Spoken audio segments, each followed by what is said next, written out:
Test 1, 2. I couldn't hear you. Okay, good.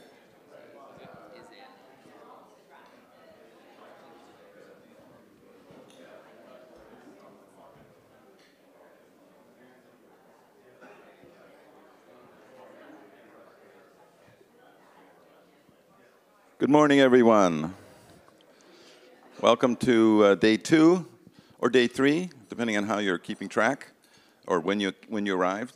Hope you're enjoying your breakfast, sponsored this morning by Power Inbox. You're going to hear in a moment from a wonderful man.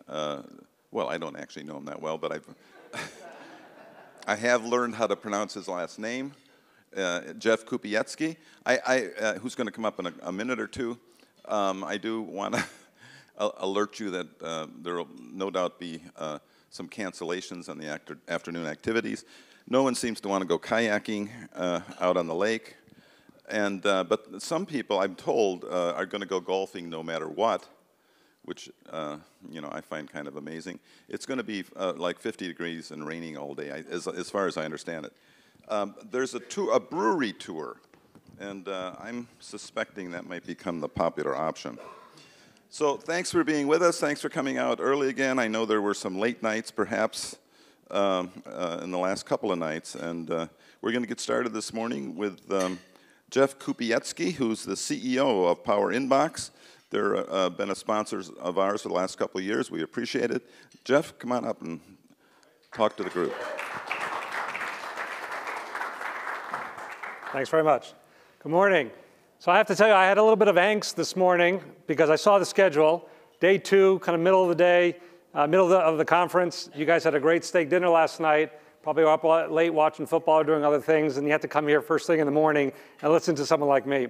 So when I woke up, I said, all right, what do I do to kind of get myself relaxed and kind of so I can engage with you guys? And I'm going to give you a tip that all of you can take home with you, no matter what you think about our product. And that is, you put on your handy-dandy blue socks. Now you have to understand, all these are in front of you. You can take them home. They're powder blue because psychologists say that's a calming kind of color. They're warm, they're dry, and when you look at the weather outside today, hopefully it's something you can take back with you. I'm going to talk about some other things that I think cause us all angst, and maybe hopefully some of the things that we'll talk about our company does gives you that same comforting feeling as a pair of nice blue socks. We'll start with the F word, if I can say that here in public, and that's Facebook. Many of us, and I've talked to so many publishers that have shared this with me, are facing now a 1-2 punch from Facebook. This is a graph of very, very specific publishers' traffic numbers for the last 6 quarters. If it looks familiar, it probably reflects many people's traffic coming from Facebook. As they made changes to the algorithm and pushed down how your content was being surfaced up to your users, you felt more and more you were losing control of where that traffic was coming from. In fact, as I talked to other publishers, we find it wasn't just on the free traffic, even on the paid traffic, they were seeing the same impact. And what that was is that Facebook's starting to decide if your content is something you can even advertise. We have some folks in the political sphere who have been advertising on Facebook for many years who got notices that says, I'm sorry, this is no longer content that we agree with on Facebook. Imagine now you're in a situation where your free traffic is being taken away and your ability to pay for that traffic is now being limited as well. Facebook is not the type of place we think you should be putting all your marbles in. So what's a publisher to do if they've been, right now, dependent on their social media, specifically Facebook, for most of their traffic? So as we see our mission, we see what Power Inbox does, is we help you fill that void on the strategy that Facebook is now taking away. And we've seen this play out before. For those who have been in the industry long enough around search, know that Google did the same thing. First was changes to SEO, then it was changes to SEM, and suddenly we had to find different places to get our traffic. So where are the places where you have more control? You have the ability to kind of have a one-to-one relationship with your end users and find ways that you can actually control your monetization. Our solution that we talk about is alternative and emerging sources of traffic. We'll start with something we call alternative. Many people think, yeah, you're the email monetization company. Isn't email, that's that kind of old technology? But as you guys have heard over the last couple of days, and we've heard on stage here, email is making a comeback because people have realized it is the workhorse for online marketing. And what we find is that folks that kind of focus on email start to realize that it's really basically been an under-leveraged resource for them. We know it gives you a direct connection to users. We'll talk about that. 3 times the market share in terms of those people that have been spending for retention. People use it both for acquisition and retention. It's got more referrals than you can get from social media. And this comes from the e-commerce side, but $38 for every dollar spent. So these are all stats I think we kind of intuitively know it. Let me share another number with you. Every publisher that I talk to, are you going to send more email next year than this year? And the answer is yes. And then they chuckle, oh, it's because I'm not getting inboxed. But the reality is that they're actually seeing more and more people open when you look at it on an aggregate basis. We're seeing people change from talking about open rate to total opens, total clicks. And the reason for that, again, is that email is the one platform where you have a direct relationship with your end user that's consistent, persistent, and engaging. Let's just break that down. How many people here still have a Yahoo email address? You can admit that, yeah? We do, right? How many people in the time that you've had that Yahoo email address have changed your physical address at least 2 times? Right? Most people will change their physical address, which we all know there's a huge industry around direct mail, more often than they'll change an email address that arguably no longer represents what's cool and hip, and yet we stick to it.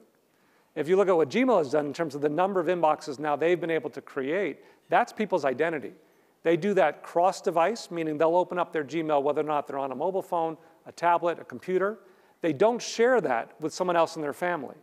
So some of the challenges you're thinking about targeting people to acquire for your audience development generally is cookie-based. The benefit of email is it's not cookie-based, it's identity-based. We know exactly who that user is. I used to be in a much more male-dominated industry. It was domains, and we used to joke that when people were looking to do retargeting, and I said, when you guys look on your screen and you see kind of suddenly ads for home repair and stuff like that, or a home improvement, maybe you know that somebody else in your house has been kind of browsing for things, and now you're seeing those retargeting ads. It works the same way, I said to the men in the audience, and what else you might be browsing on, that's what the rest of your family is going to see ads for as well. Email doesn't work that way, right? Email is a unique identity for the end user, and they take that with them wherever they go. In fact, and again, not all of these are our clients, but they've all supported this resurgence that we would see around how people are investing in email to kind of connect with their audiences. It really is the highest form of engagement because there's so many different things you can do. You can test new creatives. You can test content. You can segment very easily. It's something that works every single day and allows for very easy experimentation. And the best thing about it is you own it completely. There's no other player that can disintermediate. There's not an Apple. There's not a Facebook. There's not an Amazon. It's just your relationship with the end user. So we're going to talk a little about kind of how we believe you can use some tools to best monetize with email, as well as kind of even serve your own ads. And then we'll talk a little bit about what we call the emerging sources. These are things that take a page out of email and are starting to kind of emerge as alternative places that you can make money. Let's start with just the email monetization. One of the challenges those people are kind of here that depend on ads for their livelihood know that end users are seeing more and more ad blockers. Right? I've seen stats as high as 30% of end users have now tried an ad blocker.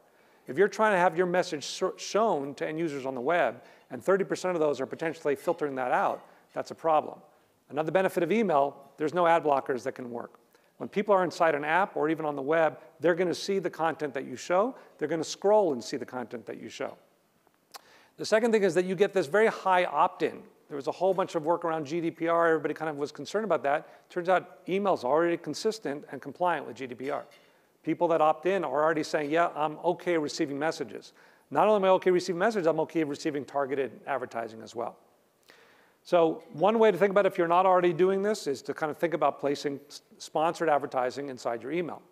But what happens if you have a big demand team and you're saying, you know what, most of my work is around selling direct, we do packages, we do sponsorships, and for the most part, we've never been able to make that work in email. We have an innovation that we're the only company we believe in the industry that has this, which allows you to integrate directly from, let's say, DFP, so your ad server on the web, into email. So you take the demand that you're already selling, you take the budgets that you're already managing, the campaign tracking that your team's already using, and you can seamlessly then make that work inside email. So you're taking the supply from email, and you can match that to your demand. What's really unique about that is now you don't have to have 2 separate systems, 2 different sales teams, or 2 different price lists. You can take advantage of the high RPMs that come from email and sell that the same way you're selling your traditional inventory on the web. And then when folks are saying, well, okay, I've got that, but I can't fill all the time, one thing about our network is we're 100% backfill guaranteed, so we'll always have an ad that you can see. Again, there are others in the industry that provide a backfill, but they can't guarantee 100% fill. That's something that distinguishes the Power Inbox team. Where are we going with this? We talk about emerging sources, and one of the areas that I kind of like to talk a lot about is notifications. Now, at first, people say, well, you know, my user's not into that. Well, try it out. First of all, it's a great tool for audience development. If you think about it, how do you want to, you know, attract somebody that might only come one time to your website? Ask them to sign up for a notification. We're finding more and more users adopt this on a very consistent basis. Almost every one of our publishers that uses notifications, we see a slow and steady adoption curve that becomes significant. Within 6 months, you can see over 10% of your users adopt into notifications. The other thing notifications gives you is that while there isn't a context for the user, you can have a dedicated message to that user even if they're outside of your brand. So they might be on an Android phone, they might be on a website that they're not necessarily engaging with you, and yet you can hit them with a targeted message. We find that the right average is about 1 per every 3, 1 per every 4 messages can include sponsored content. So you can find another way to monetize that. There's services, partners that we have that will even allow you to send for free, so there's no cost to using notification. But if you're looking for a way to connect with your user where you can control that relationship, here's another way. It's 100% opt-in. There's no way someone can spoof that. You can't have someone steal your notification list. It's all something that you own. And it's another way, just like email, where you have a one-to-one relationship with the end user that you can control almost independent of what platform that they're on. And then finally, there's web. Obviously, everybody monetizes on web. What makes it unique that we're thinking about? And that is that you start to build an identity graph of your user, not through cookies, but through a unique identifier of email. We're finding that becomes pretty actionable when you see that same user on your website. So instead of starting from the fact, well, I've cookied them, I kind of know what they're interested in, I'm going to look at my power users who are opening up my content every day or getting push notification, see what they like, and I'm going to use that then to optimize what we see on the web. So our view is you want to combine all these different kind of platforms together, and when you think about monetization, you leverage the data that's inherent on all those platforms to find an understanding of who the user is. And the way that we've been able to kind of address that is putting that email address as that center of the identity. I think many people are recognizing now we're moved into a logged-in internet where everybody always has kind of identity. Facebook, Google are extremely strong here. What does an average publisher need to do in order to create that same understanding of the users? We argue, use something that's been persistent, that's consistent, that's something you're familiar with. You hash the identity, so obviously we don't know exactly it's John at Gmail, but we know who John is. We know exactly their gender, we know their age, we know probably the last 5 purchases they made on Amazon, we know the last time they opened an email, we know what they've clicked on. And you combine all that into an identity and understand, you know what, I know what this user is interested in. I can make a recommendation of content now that's going to be very relevant to them. So when we look at the world in the future, we see publishers that are getting it is to say, I'm going to invest in channels where I control more of the relationship with the end user. I'm going to invest in ways that I understand more about my end users. And the same thing can work in the reverse in terms of how you're acquiring traffic. So if you think about where the 2 most used applications on the internet, it's not Gmail, it's not Google, it's not YouTube, it's not Facebook, it's actually Gmail and Apple Mail. If you wanted to advertise in those, how would you do that today? You can't call up Google and you can't call up Apple. They're not going to give you access to advertise. But your newsletters are the best place to reach your target audiences. Similarly, other people's newsletters is the best place to reach targeted audiences. So we find that people are starting to realize that for audience development, for acquisition, it's another great place to think about investing in a channel where you learn a lot and you can use that for targeting. As we think about kind of what's really the opportunity here, you have to balance the needs of the publishers with the users and the advertisers. Too many folks, I think, in our industry have taken the approach of we're going to only think about one at the expense of the other. Our clients, we believe, are those that really think about kind of that there's got to be something that's symbiotic here, where we are giving enough that the advertisers are getting value, the publishers are making enough money, and the users are still happy with the content. Our whole model is click-based, meaning that everyone has to click to show interest. It's not CPM-based, and one of the reasons we do that is because the users tell us what they like.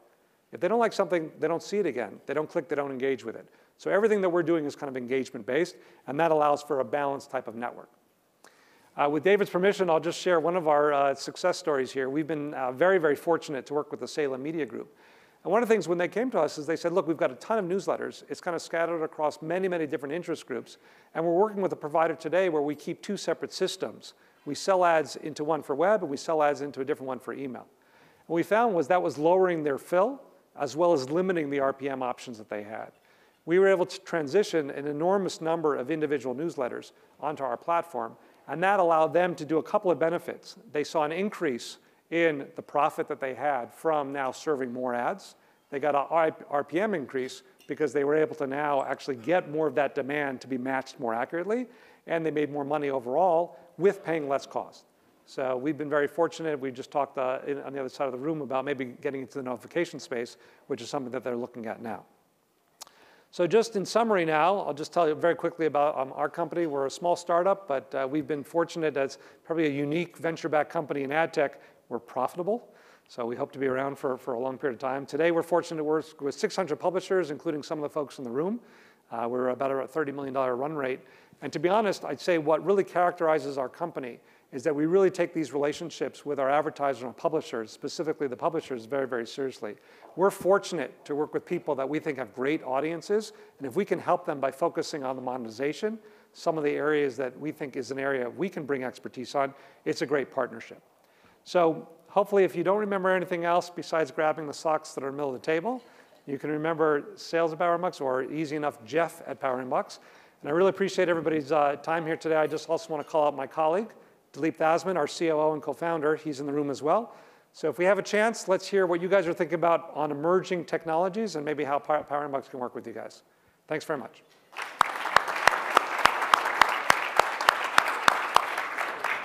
Wow, that was like really good. You can do this anytime you want, anytime. You nailed it. You nailed it across the board. Well done. Any questions for Jeff before we let him go? If not, as Jeff mentioned, we have Dilip here as well, who's been a regular at these shows. Thank you, sir, for your continued support. Great guys and great organization. Grab them at some point over the next day or so if you have more questions. Again, big round of applause for Jeff and his team. Thank you. Good job. So we're going to, you guys ready to rock? You guys want to go right into it? All right, we're going to go right into it. So Steve, take it away. I think you've got a few notes on last night. I'll give you this and we'll, hand off. Good morning, everybody. Welcome back. Reminder to everyone that we're live streaming over MediaPost.com. So if you have colleagues, friends that you want to have tune in, they can go to the site and watch from home. Or the office, and we'll try to get the videos from this event posted on the agenda sometime this week. We're also sending newsletters out at the end of every day that synopsize the day. So look for a lot of content coming out of the event. Also, a note: we have, or if you don't know this already, the Driscoll is famously haunted. And we're already getting reports from people of experiences in the house. So if you have any haunted experiences, please tweet them out. We're already collecting them. But it is a hotel that's known to ghost hunters. And in fact, there are loads of stories around this hotel, including one that I just read this morning about 2 bride suicides that occurred here on the same date, 20 years apart. That's been the cause of a lot of talk.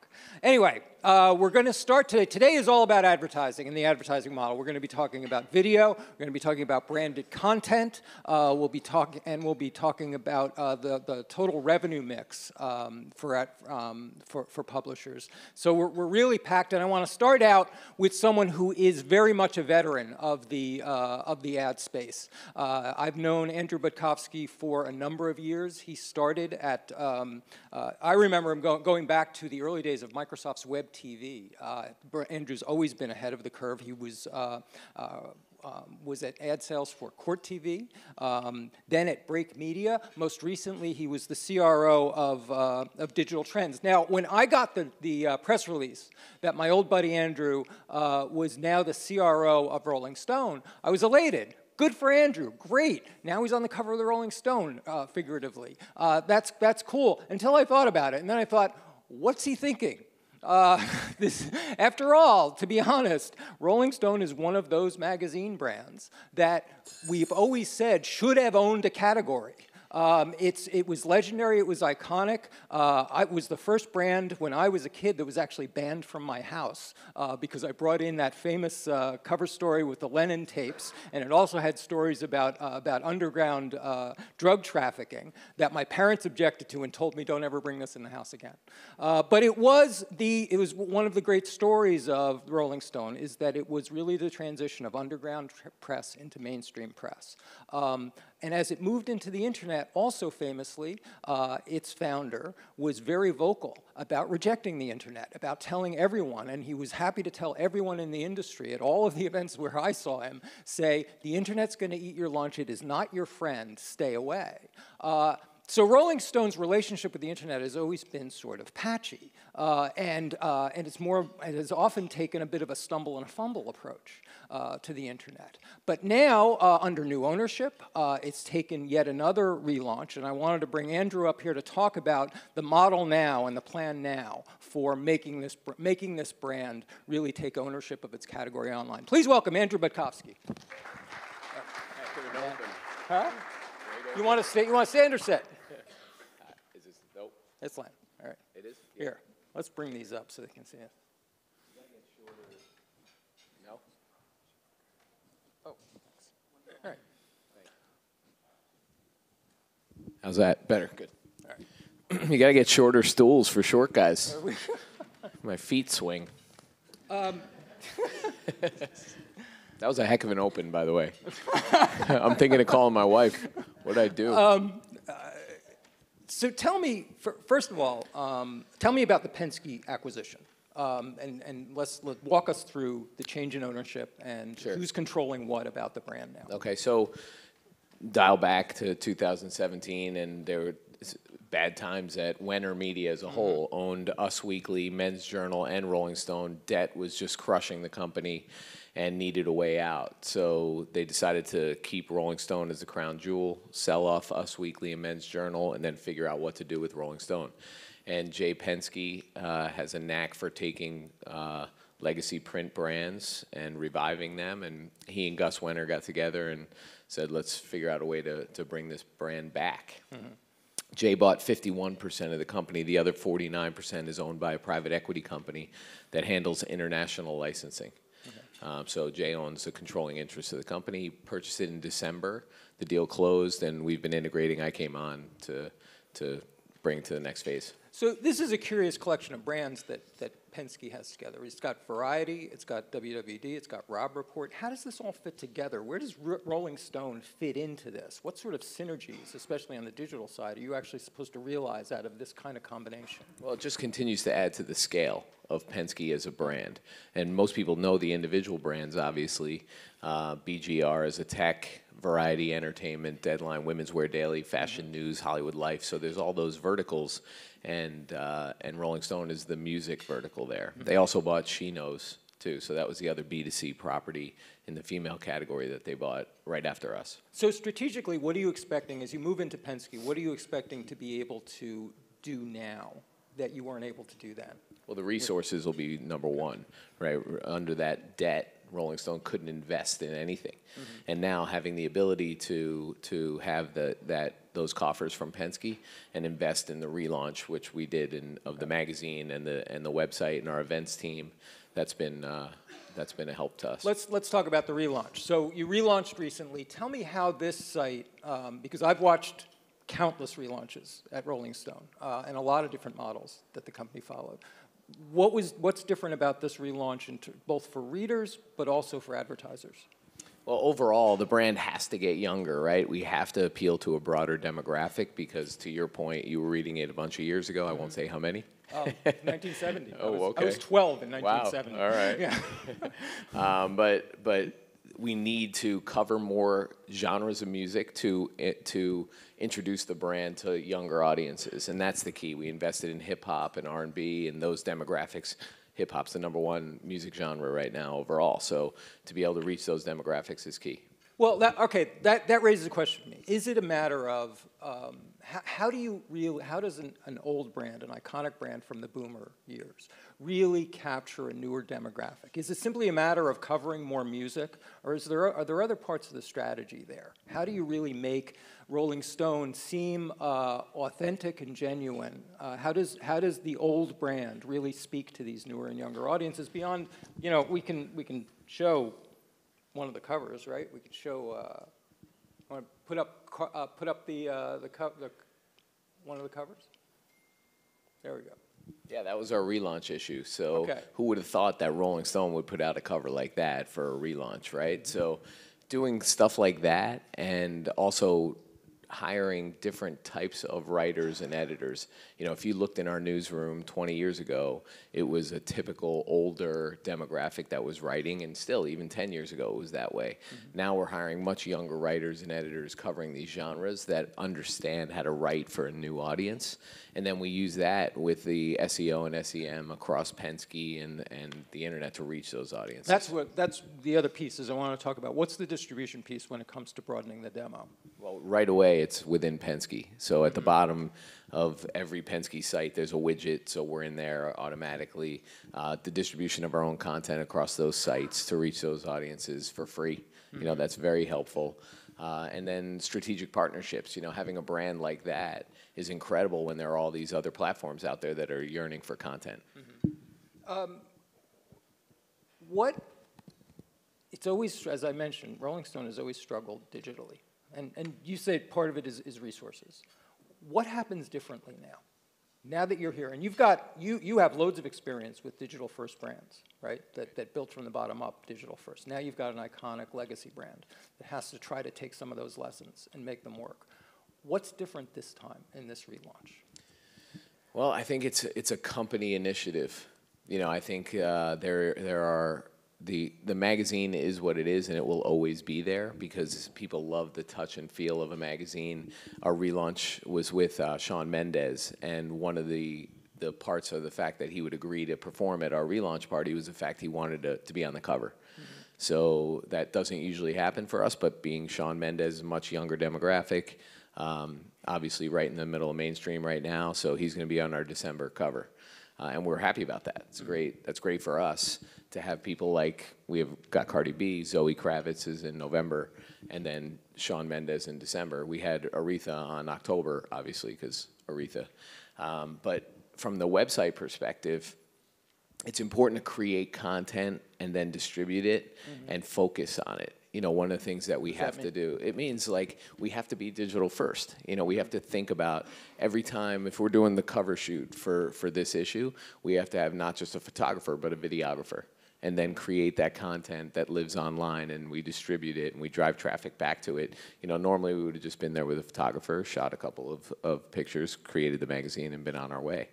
But we needed to have that content creation and then distribution, because everybody picks it up. When you do a story like this, and Cardi B posts in her Instagram this cover, and it's one of her largest, highest liked images in her Instagram feed, it's awesome for us. So that's all part of the strategy to make sure we're talking to the right people that are in mainstream Any today. early evidence that it's working?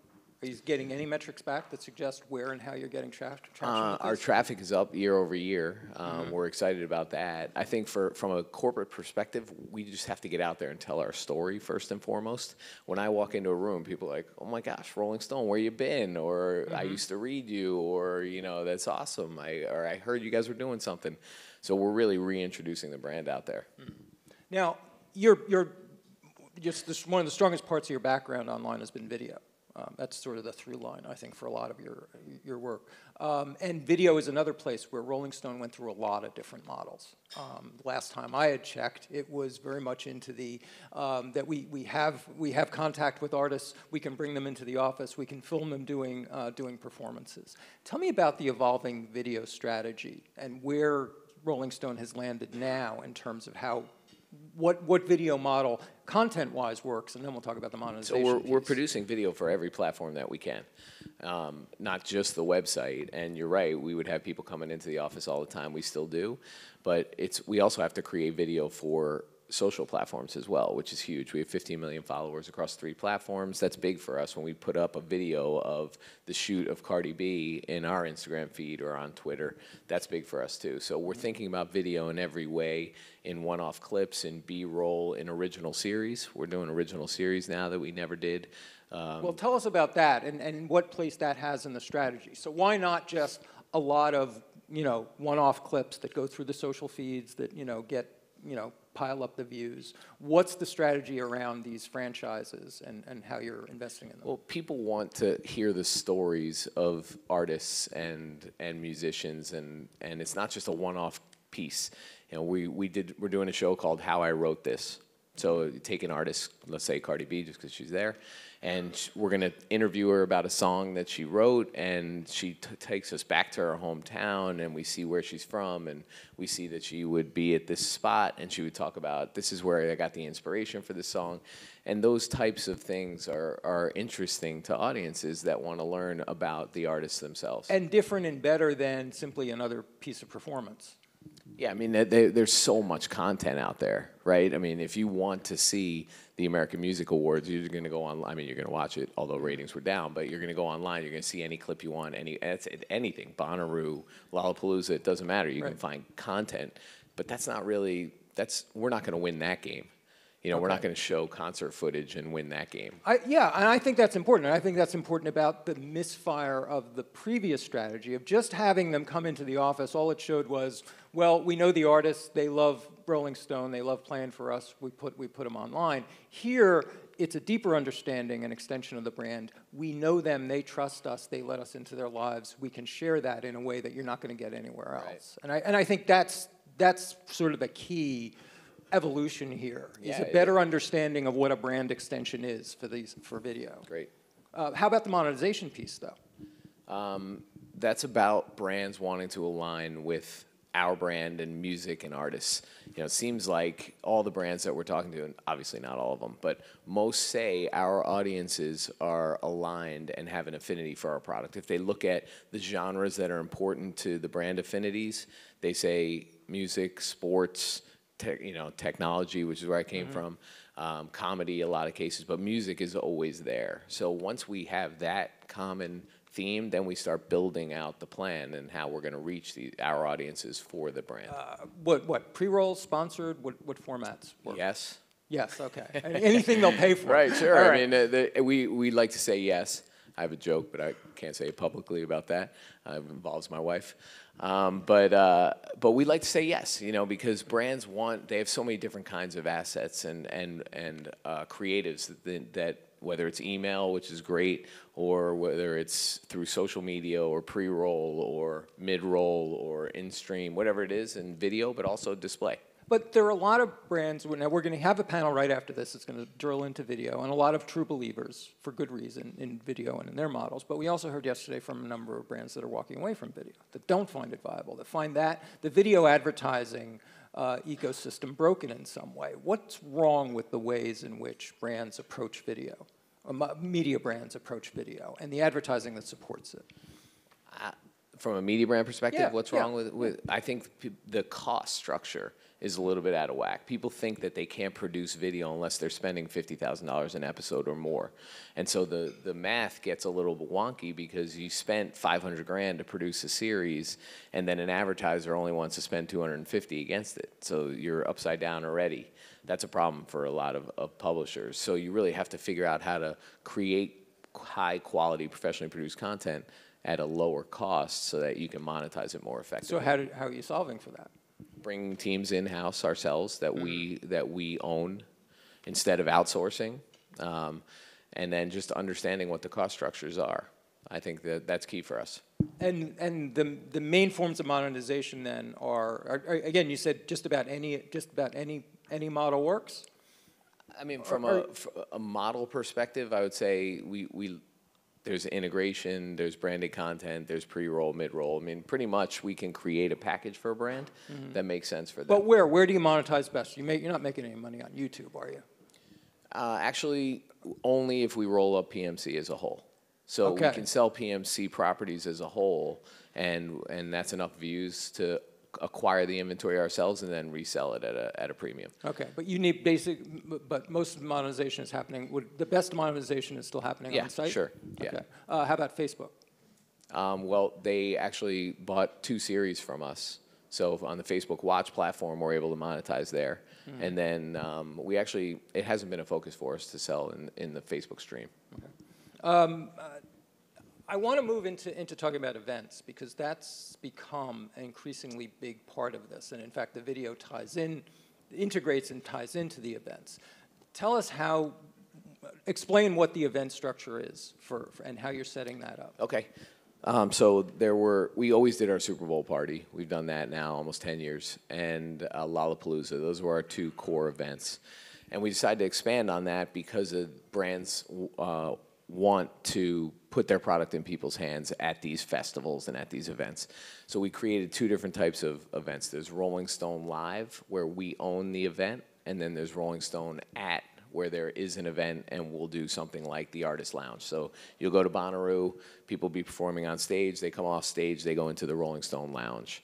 We don't own that festival, but they like our presence there. We create this experience for artists and VIPs in this lounge area. So that's Rolling Stone at. Rolling Stone Live, I mentioned before, we own a party. So at Super Bowl this year in Atlanta, we don't have anything to do with the NFL, but we'll do a 3-day event. First one's an intimate dinner, next one's an intimate concert, and then our big bash on Saturday night, where we'll be able to own the entire experience for brands. I think we can show. Let's show an example of how you leveraged an event in terms of video. Great.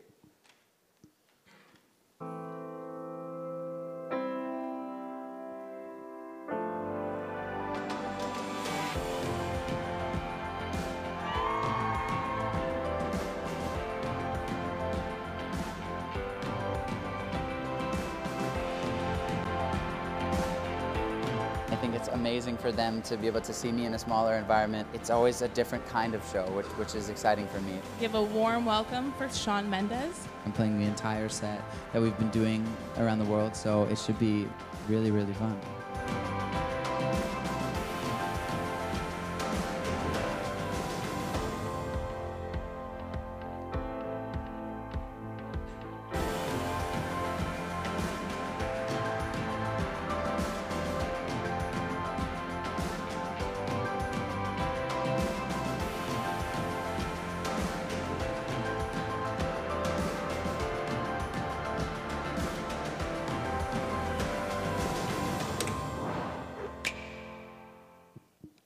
And that was that a Rolling Stone ad or a Rolling Stone Live? That was live? That was live. That was a our live relaunch model. party in Brooklyn, yeah. What have you, tell us about how this works. Let's start with organizationally. What kind of a team, how many events are we talking about per year? What kind of a team have you had to assemble to do this? So we can flex up and down on the number of events. We have a calendar that's probably about 25 events throughout the year right now. But if we want to do an extra one, like we were talking to a handset manufacturer and they wanted to do something down in New Orleans at the Voodoo Festival, so we could flex up and run that event there. It's not on the calendar. Or we can come down off of a couple events.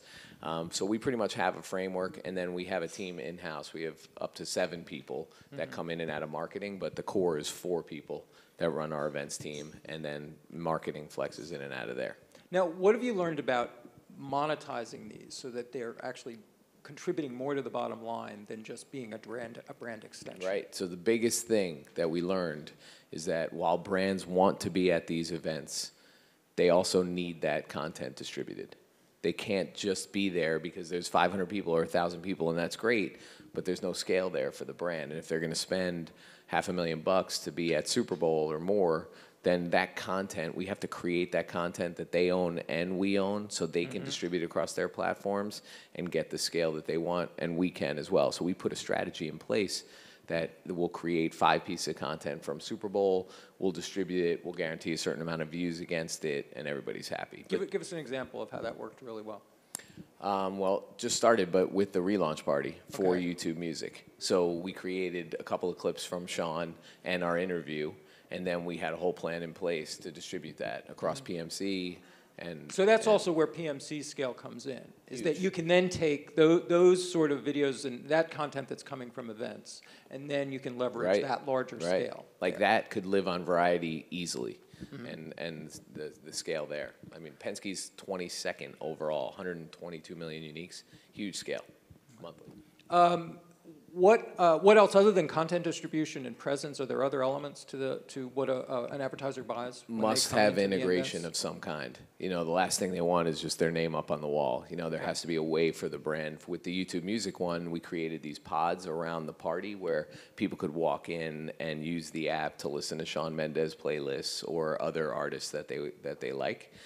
So it gave, this was right around YouTube Music's launch as well, so it gave people the opportunity to actually see what the app was about and how they would use it. So it has to be some integration that makes sense. What is, can you tell us anything about in terms of just shares, what the revenue shares look like? I mean, in terms of what is contributing different shares to the bottom line? Yeah, so I would say print right now is like, it was like this, and we're trying to have it come in for a soft landing.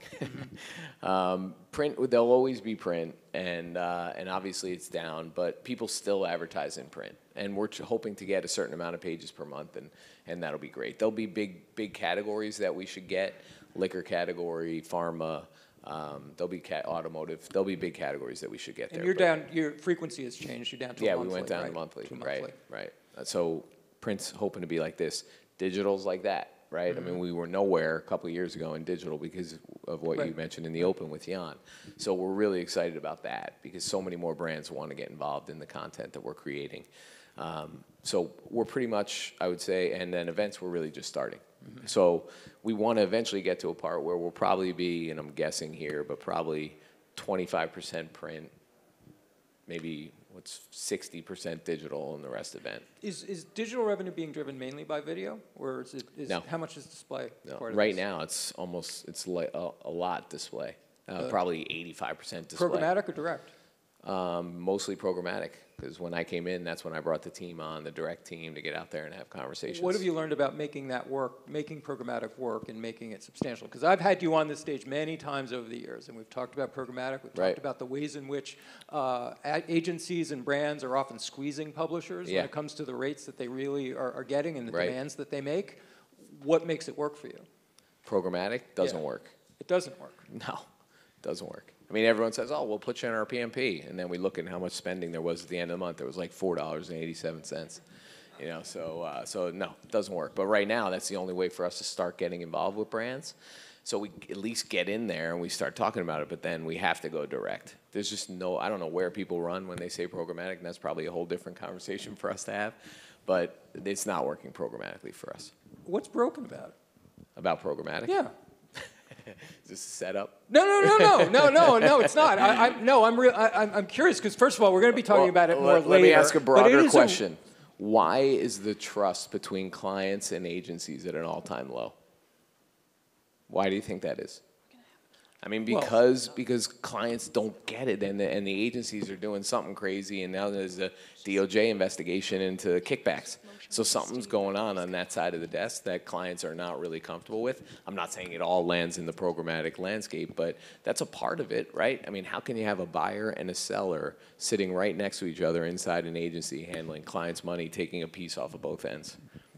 You know?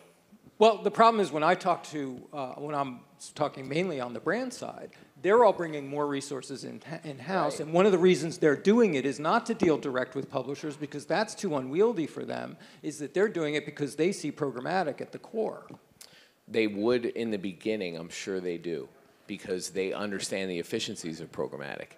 But I would say that what they're going to eventually do is pay for the audience that they want to receive. And that's the challenge. Agencies right now are so pressured to make sure they're reaching efficiencies so they can make money that they have to press down pricing, and it's a race to the bottom for pricing. But clients are going to look at it when they see a landscape or they're in a PMP, and they're going to say, I really want to reach this audience, so I'm willing to go to $8 or $9 on a CPM instead of the $3 that we're usually seeing some fill at.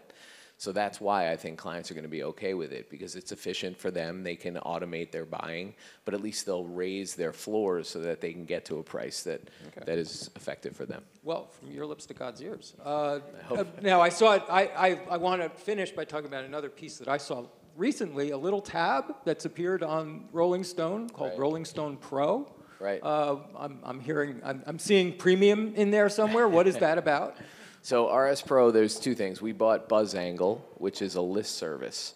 I'll say Billboard does all kinds of rankings and lists, except Billboard doesn't have YouTube stream numbers in it. So BuzzAngle encompasses everything. So when you're looking at stream counts, BuzzAngle will have everywhere that a stream is played and rankings for that. So there's a B2B application for that for us, and that's really what RS Pro is going to eventually be, a B2B application for us. And that could certainly play into Variety. I mean, definitely, all of them. Deadline, Women's Wear Daily, all the trade. Let me open up. We have a few minutes for questions of Andrew and the fate and future of Rolling Stone as a brand.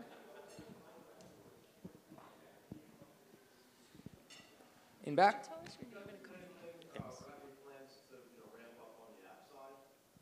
You know, we had an app at one point, but we have so many other things to do first, and it's hard to get scale on downloads of an app. So I think the first thing we have to do is get our ship in order on this side, and then we can potentially get into the app space.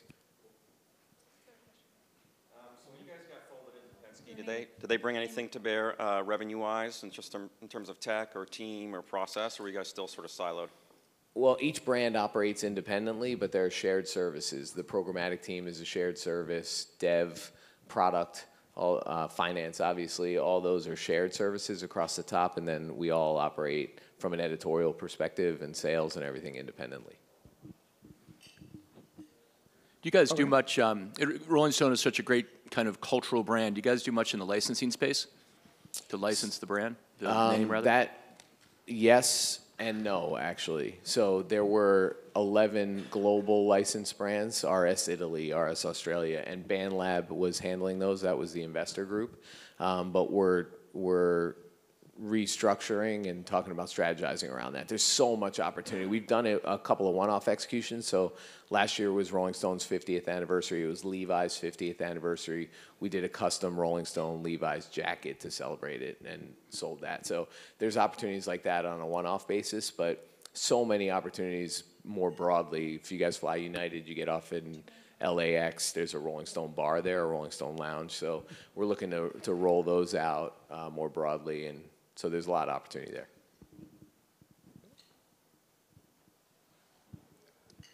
My exit question is, yesterday we heard a lot about diversified revenue streams, multiple revenue streams, trying as many ideas as you could. What I heard from you is 3 main buckets: print, digital, events. Is that right? Is that a strategic decision to stay focused? Right now it is, because sometimes if you go too far, you end up not doing anything well. So we must focus on those 3 things first and foremost, get our message down, talk to the marketplace, understand what they want, and then maybe we can grow from there. Okay. Andrew, as always. Thank you Thanks, very much. Thank you, everybody. And let me ask our panel to come up, because we're going to drill now into the video question. We have seen the video model go up and down, change, especially as many of the platforms themselves have switched up on the models of late. We've seen Amazon channels emerge suddenly as an important revenue driver for a lot of prominent brands. We've seen OTT become much more prominent in a lot of people's minds. So I think we're going to hear a lot of that right now. Mobile, of course, as the new situation for reading, for viewing video. And then, of course, Facebook, which I haven't checked the headlines lately, but they may have changed their model in the time that we've been up here on stage. To talk about where major media brands and emerging brands are in their video strategies, where they see monetization and distribution really happening. We have taking the lead on this panel Joshua Rubin, who's the Managing Director of Creative Strategy of The Daily Dot, based here in Austin. He also leads a local group called Media ATX, which is devoted to the media scene here in Texas and promoting media companies throughout. Please welcome Joshua and the panel.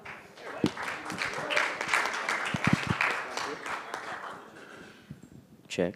Hello. Test. I'll borrow yours and then come back. Hey, everybody. Well, Steve, again, thank you for hosting. This is my first Media Post event, and I've been very impressed with the programming, the caliber of people, the conversations that I've been having. I'm super impressed that there is literally no one on this panel from New York. I'm very happy about that. Test. You know, Austin, Ohio, Texas at one point, but now out in California, so we'll give you a pass. You know, thank you guys for joining me up here. Everybody, I don't know if I count in this mix, is doing some pretty remarkable and incredible things in video. And we're going to talk about all of those things. But before we talk about all those things, what I think is more important is to talk about the failures. You know, media is going through an incredibly chaotic time right now. I think we can all agree the pivot to video went great for everyone and thing, and that pre-roll is definitely going to save us all, and Facebook Live is the future. But really what I want to get into with this group, and I'll have them each, introduce themselves a little bit too, is from their perspective of somebody who's actually killing it in video, to talk a little bit about people who are killing it in video a little bit, both talking a little bit about what they're seeing that's happening poorly, and possibly, if they're comfortable with it, sharing a personal failure of a misstep or a strategy mistake that might have been made. So I'll start by turning it over to Evan from Rooster Teeth. Yeah. I think the past year was kind of the death knell of anybody really relying on any third-party platform as your primary means of video distribution. There's a lot of shiny objects out there, new products coming out, Facebook Watch. There's all these new tools that we can create to try to reach audiences and trying to just establish a foothold by going as broad as possible on these big platforms and figuring that the money's gonna come eventually. But at the end of the day, the third-party platform does not have your interest in mind, or only does a little bit, about 45% if you want to get completely technical. And so I think Rooster Teeth is as guilty of this as anybody. It's being able to look very squarely at the resources that you've put into a third-party platform and say, what am I actually getting out of this? Is there a different way that we can be using this that benefits our business holistically? Those who have been able to shift, I think, so as not to overly rely on those third-party platforms, I think are the ones that are moving ahead. And I mean, Rooster Teeth is the penultimate audience first, really video network platform. But you built yourselves on the back of YouTube. I mean, that's how everything started. Not really. 15 years ago, Red vs. Blue started before YouTube even began. And that's true. Real Player and Windows Media Player. And even before that, I mean, episode 3 of Red vs. Blue had over 1 million downloads, and Bernie and Matt and the guys got a server bill for $15,000 that they would not have been able to eat for months if they had paid it. So that was the first time that they opened up a subscription program and said, hey, if you guys can give us a little bit of cash every single month, we'll give you the episodes early, we'll give you a DVD at the end of the year of the full series. And that's what now has grown into our first membership program, which is now an SVOD service. So pre-YouTube, they understood the value of having that kind of centralized hub to create a community on the back of. And RedVersusBlue.com, which became RoosterTeeth.com, became such a community hub that only just a few years ago, in our forums and on our journal posts, people frequently joked, hey, is there still video on this site? Because people just came to it to find like-minded individuals to spend time with. Thank you. Jay, talk to us about Tastemade. Yeah, I don't think I'm nearly as down on Facebook as everybody else in this room seems to be. I'm not down on it. No, they've been an amazing partner for us. I think if we look honestly at the last year for ourselves, I think live was something that we over-embraced. And I think if you look at why live maybe didn't work as well for us or work for the whole larger Facebook ecosystem as well is because I think Facebook very much viewed live as a product rather than a necessity for that programming, right? We were creating things that were live just because we were able to, not necessarily because they needed to be live. And I think kind of seeing that content not really work has made us, and I think other people in the space, really look at live with a very critical lens and ask the question of, does this content actually work better live, or are you just doing it so that you can get bumped up to the top of Facebook's algorithm? So for us, I think we like Facebook. I don't think we're huge fans of Facebook Live. I think that's kind of rightfully failed a little bit for them. Well, and why did Facebook Live fail, as opposed to Twitch, which is another live platform that's been incredibly successful? Yeah, I mean, I think Twitch embraced the community interactivity really early on, right? It embraced gaming. I think Facebook was very much, it was really hard to get on Facebook Live, right? You had to do it from your phone. You could maybe connect one of these Mevo cameras to it if you were lucky. Twitch made it very seamless to get on, to game, to pop your webcam up there and actually engage with your users in a way that Facebook Live never really figured out. And talk to me a little bit about the linear programming that Tastemade is doing. Facebook Live was what it was, but now with the proliferation of OTT, you guys are moving into the world of almost traditional television. Yeah, so we've been really fortunate. We've spent the last 6 years as a company creating TV shows. We've been distributing those TV shows on places like YouTube and Facebook where nobody watches TV shows, But we were really bullish about if we're going to create content, we're going to create stuff that looks and feels as high quality as anything you'd see on television. With the rise of virtual MVPDs and YouTube TV and people like that, we were fortunate enough to be able to launch a 24/7 streaming network. We're live on YouTube TV and Philo, and we're going to be launching on all the other major platforms within the next 6 months. And that's really been transformative for our business. We basically, I mean, the way I look at it is we kind of bootstrapped the TV network, which is something that you couldn't have done a couple years ago, and it's been a really fascinating journey. So this isn't bootstrapping a television network, but somebody who's actually got a bunch of television networks. Jay from EW Scripts, talk to us a little bit about, I mean, you've got massive scale at this point and a lot of different distribution channels. How much is video a factor in the growth of the company right now? So if you look at our local brands, obviously their TV, we have 26 TV markets, and so that's obviously the backbone. Video is video-centric, and but we've been learning. Pre-roll is still good. We used to share a lot on social media. That doesn't work quite as well anymore. On some of our national brands, like under Simplemost Media, we have simplemost.com, crack.com, Don't Waste Your Money, and The Delight.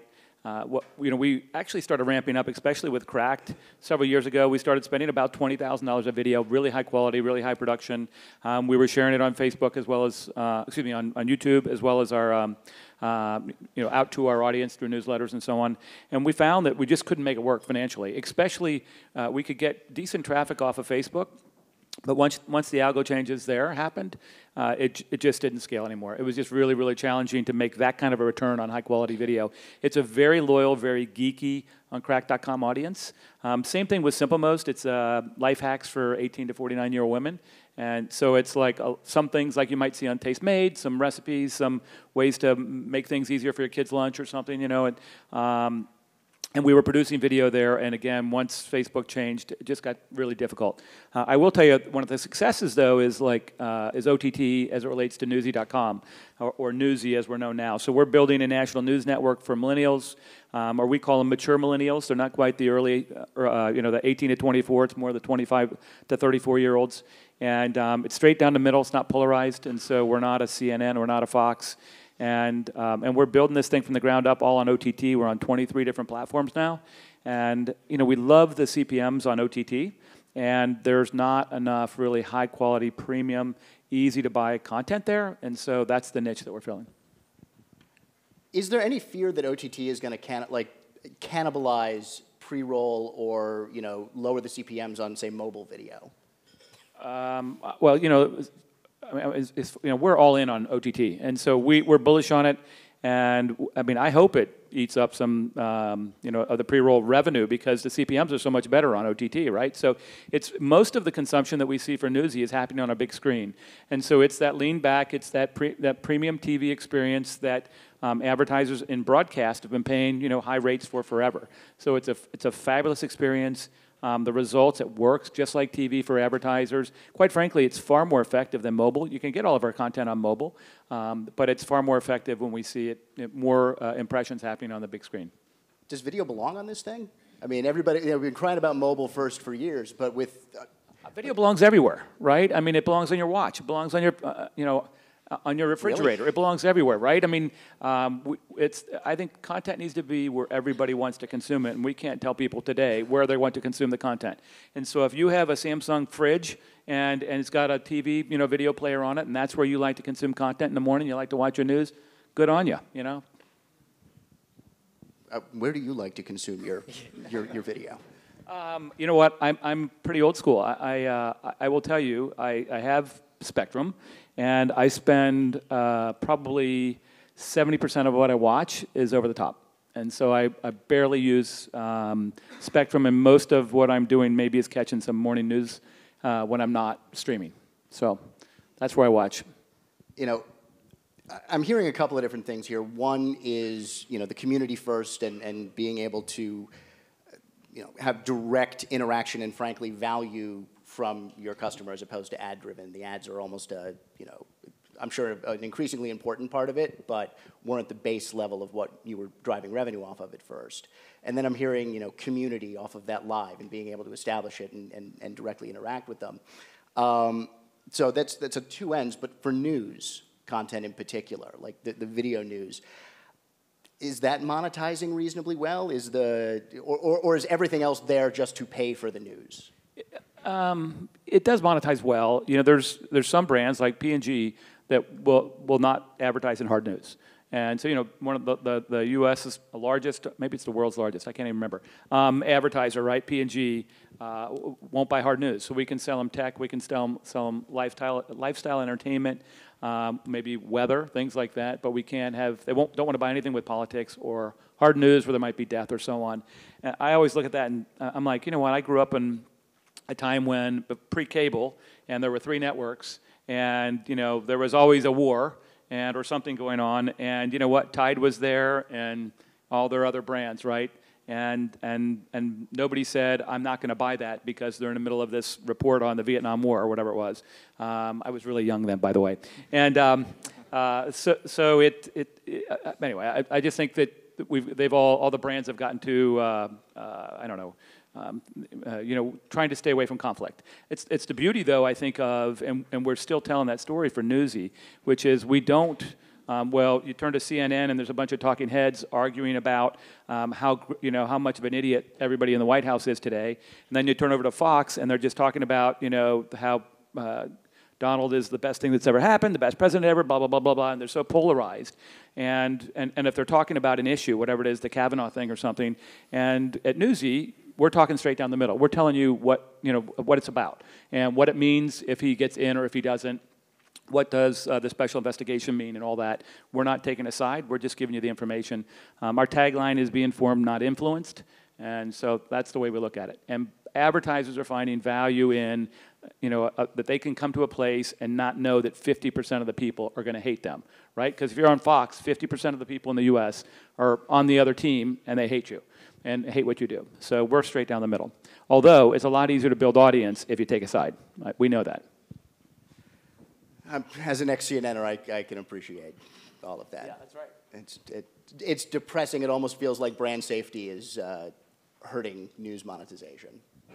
As long as the brand aligns, right, you know, with the liberal side, it works great, right, if that's the way you want to go. But I think most brands really today are trying to stay relatively neutral, right, because if you get too far to the left or the right, then you alienate half the country. And you can't survive just selling to half the country. So. All right, talk about video and scaling. For those of you that don't know, Rooster Teeth, Austin-based, was acquired by Fullscreen, who were in turn basically bought up by Otter Media, who were in turn purchased by AT&T. I don't think there's a bigger fish to eat this fish. I think we're done now. Yeah, I think we're done now. Some kind of alien conglomerate coming down. Yeah, no, so, what's it like being swallowed up, and what opportunities do you see for, really one of the most organic video brands in the country now powering something like AT&T? Well, it all happened very quickly, number one, which has a lot of benefits, as well as being based in Austin, which, has us kind of at arm's length from a lot of the corporate folks. I'll tell you that the best thing about it has been just getting more focused. Rooster Teeth traditionally tries a little bit of everything, and it has been wildly successful for us. I think where we are as a business today tells us, hey, let's double down on the things that are definitely working, and typically, that means that there's some future in it with now a much, much broader potential, right? The things that excite me about being a part of AT&T is, number one, just like unbelievably long-term thinking, right? The company that, lays the line across the Atlantic at a cost of trillions of dollars or whatever it is, because they know that, 100 years down the line, they're still going to be around and they're still going to be making money off of that. And so, obviously we're not laying lines across the Atlantic, but the idea that now Rooster Teeth as a company can think that far out is awesome and kind of freeing in a way. And then number two, just being positioned, like I said before, to take a lot of these initiatives and scale them up, right? I started my career at NBC and really saw the power of when we were still owned by GE, but saw the power of the large kind of traditional media environment, even as a digital person. to really broaden your efforts in a way that you kind of need at a certain point, right? You can only go so far, so fast with kind of person-to-person interactions and kind of, you know, scratching and clawing your way up to bigger and bigger things. At some point, someone's got to toss lighter fluid on the thing, and that's what it kind of feels like is happening now for us. So you think it's going to allow you to scale? Because if you think about traditional, you know, in the modern digital environment, television is too expensive. Mm-hmm. Like for any digital publisher, they can't produce with television level quality. They can't monetize it well enough. But as the Rolling Stone panel said before, you gotta scale it down. How do you make something good and cheap, or just cheap? Like, what is the happy medium, and are you finding that? Yeah, I mean, you know, at the end of the day, we serve a community, and our job is to make sure that our core community is unbelievably accepting, unbelievably welcoming, and takes ownership in their role as evangelists to bring more people into that community. And so when we you know, take really big swings like we are in January. We have a show in January, first season, called Genlock that Michael B. Jordan is starring in. Dakota Fanning's in it, David Tennant. Awesome anime-style series that is produced right here in Austin. And when we take a big swing like that, you know, we have a community of people that's like, I helped make this happen, and I can go out there and tell all of my friends, you're going to like this, even if you've never heard of Rooster Teeth. It's a piece of content that is about, you know, gigantic robots battling each other in the streets of New York. Who doesn't like that? And being able to then also have kind of the AT&T infrastructure to then, you know, essentially amplify that message on a broader scale, you know, it's only going to be helpful. But my question with Rooster Teeth specifically is, does it scale that way? You're so audience first that one of the beauties of Rooster Teeth is that you're monetizing passion and fandom as opposed to mass audience. Well, we do a little bit of both, right? I mean, at its essence, our model takes a traditional windowing model, and because we distribute online, kind of flips it on its head. You know, traditional model is, hey, let's get the most audience possible into that first window, because that first window, if you can, you know, get a couple million people in there, monetizes really, really well. You know, advertising on traditional television. For us, the broadest possible audience is on these third-party platforms, and it serves a really good purpose to get to basically what I think of as the audience of our audience. It's, you know, our core fans, and they're sharing it with their people who maybe have never heard of Rooster Teeth, but they'll still love a joke that we tell in a Rooster Teeth Animated Adventures episode that posts every Monday on youtube.com/roosterteeth. So at the end of the day, we, instead of starting with that broad audience, we start with this smaller, call it a niche. It's not really a niche, like the gaming audience is gigantic, but smaller audience that is willing to pay up front for the content, that wants to see it before anybody else so that it can be part of their community and part of their conversation with their closest friends. And once it's finished with that kind of smaller window, we start to broaden out the access where the monetization gets lower, but the access and the reach gets bigger through each successive window, until finally certain pieces of content, not everything, but certain, in fact, most of our content ends up on that super broad platform to continue bringing people then down the funnel and up towards that first window. Funnel. Yeah. That is the best thing I've heard on the panel, and that's no offense to anybody or me, but it's guys. I win. He wins. Okay, we suck. You know, it's working audience down the funnel, and every advertiser knows that video is brilliant and beautiful at that. It is the most effective advertising tool out there for engaging people if you work them down the funnel.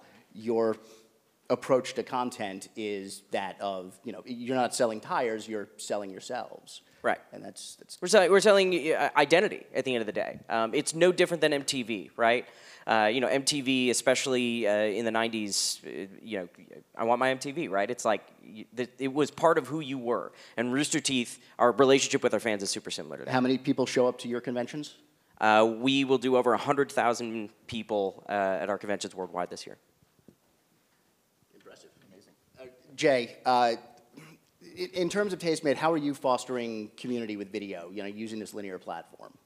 Yeah, I mean, it's early for us. So we launched on YouTube TV about 6 months ago. So we're still kind of in the infant stages of doing this. For us, it's an extension of our brand rather than a new brand, right? So it's still Tastemade. So the audience that watches Tastemade on Facebook we hope that audience kind of follows up the funnel and gets to our television experiences. We hope that the people who have been watching our content on YouTube for years maybe convert into paying YouTube TV subscribers so they can watch our linear channel on there, because it is a different experience. It's a lot of the same style and the same voice, but we are creating content that's kind of bespoke just for that platform. Well, and your content is advertising for that platform, and it's, you know, in the most general sense, is all content is advertising for the network that, you know. Absolutely, and I think that's how you have to view it, right? Like, this is the larger Tastemade ecosystem. It's the larger network. We just happen to be distributed across all these kind of very different looking points. But at the end of the day, it's all still Tastemade. And so if you're a fan in one place, we hope that you also become a fan in the other.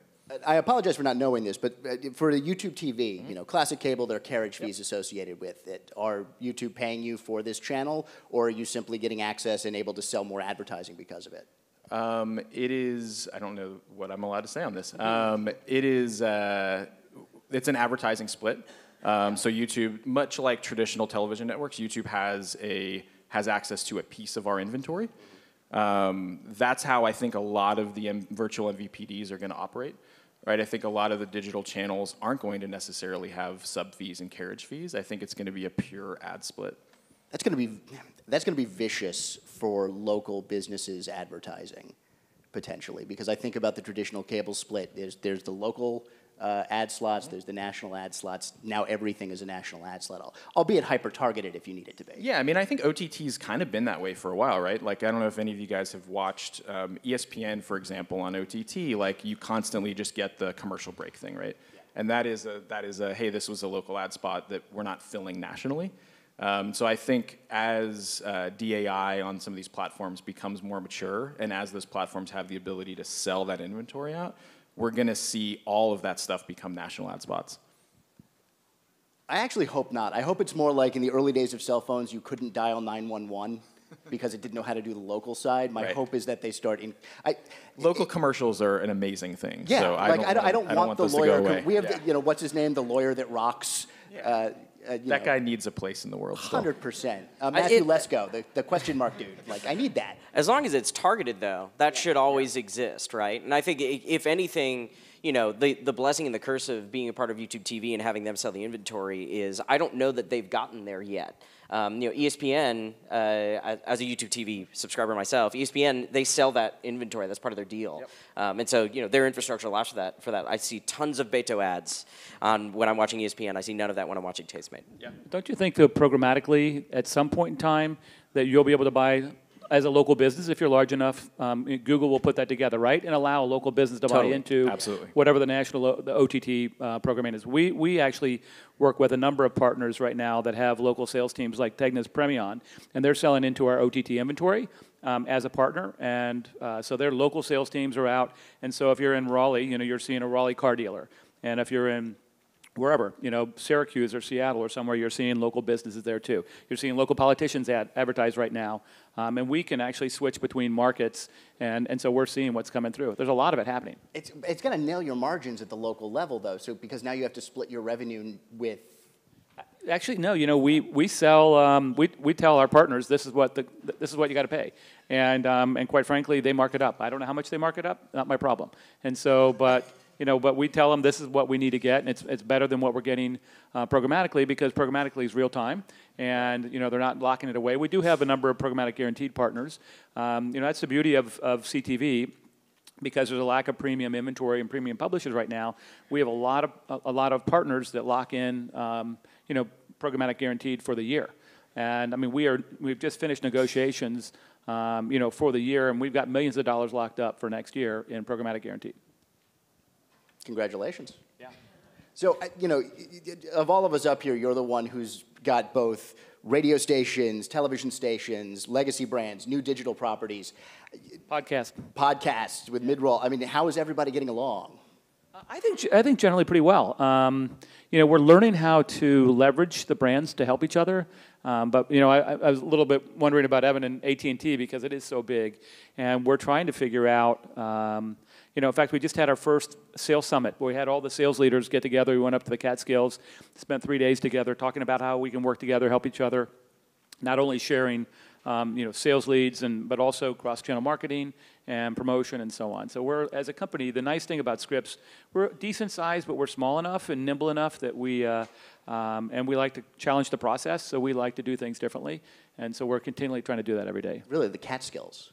Yeah, it was just because most of our sales leaders are in New York and we were trying to get somewhere close. It was not probably the best location, but anyway. 40 years ago, absolutely. Yeah, right. And so it was put together on short-term notice, and anyway. I'm not going to make excuses. So I think we can open up to some questions if folks are interested. Anybody? And we can certainly talk amongst ourselves, too. Hey, Bill for ESPN, thank you for all the plugs. The challenge that, and we've been to a lot of these conferences, and just the challenge for us is OTT is our fastest growing platform, and it'll continue to grow because the pure growth of those devices, the growth in all the DMVPDs, the challenge that we still have is that's growing tremendously, and I don't think programmatic and buyers know how to buy that. And for us, it's challenging because we're so spiky because of the pure live events, the nature of that. Right now we're going to spike on Fridays and Saturdays because of college football, and most buyers want to buy evenly paced. They have their budgets, and their budgets run on Fridays. How are you combating that with most of the inventory going towards OTT? There's limitations. Folks want to do VPaid. It's not going to work in a live streaming environment. There's viewability. You don't freaking need viewability because it's on a big screen TV, and for the most part, you're authenticated. This drives me crazy, if you can't tell, but just how are you combating that? I know for us, we're running Mo for viewability. It's like 97%. It's kind of almost a joke that you have to do that because, right? I mean, TV never had to say viewability, right? People don't flush the toilet, right? They don't get up. I mean, come on. So that's the easy one. From a sales standpoint, we are building these partnerships out front that help basically pre-sell inventory, and so that takes up probably 40 to 50% of our inventory, so we only have to fill half of it. We just now hired a direct sales team. Actually, they all start this month, end of this month. And so we've really relied on programmatic, and we don't have the cyclical kind of ebbs and flows during the week that you have. We have pretty consistent audience across the line there. The other thing, we've invested heavily in ad tech. In fact, we're even thinking about licensing our ad tech. So we've built a DAI product that doesn't have much buffering at all. And so on Roku, and like Roku especially, where a ton of the views are happening today, there was always that buffering that was just frustrating. And we have a panel with Newsy of 2,500 audience members, people that are what do we call it? It's almost a community. And we're reaching out to them on a regular basis. We're asking them what we're doing well, what we're not doing well, as it relates to the product, as it relates to just the delivery and so on. And that was the number one thing we heard was about the ad buffering. So frustrating. Make it feel like TV. And so we've been working really, really hard to make it feel like TV, and that's helped a lot too. Just one follow-up. So you're using Moat is tracking viewability on OTT platforms for you right now? Yes. All right. I will talk to you afterwards. Thank you.